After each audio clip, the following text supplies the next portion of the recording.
Je rappelle que le Maghreb a été colonisé par les arabo-musulmans et qu'au départ c'est un pays qui n'est pas arabo-musulman. Donc là, les Français n'ont pas inventé la colonisation.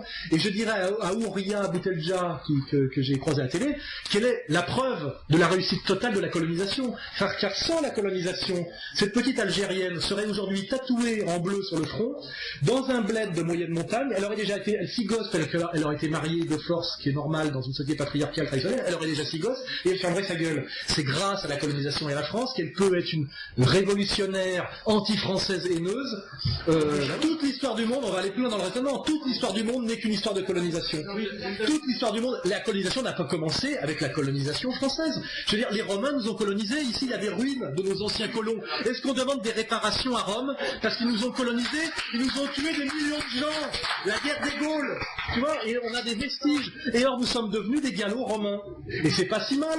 Et puis après on a accepté une religion sémitique qui s'appelle le christianisme, qui est devenue la religion de l'Empire. C'est-à-dire que nous sommes des gallo-romains, helléno-chrétiens. On est un métissage réussi, parce que cohérent, lent, accepté, etc.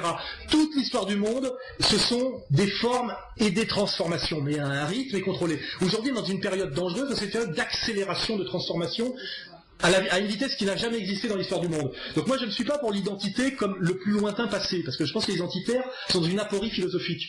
Et une identité qui se pense comme hier et uniquement hier, c'est une identité qui est morte, et qui a peur de ne plus exister. Car l'identité c'est un équilibre entre hier et demain, un projet et un héritage. Donc il fait partie moi je suis un identitaire français, et je reproche aux identitaires qui sont mes camarades et mes rivaux, des identitaires anglo-saxons et des identitaires allemands. Moi je suis un identitaire français, j'ai une conception française de l'identité. Et l'identité française, c'est ce que nous étions hier, ce que nous allons devenir demain.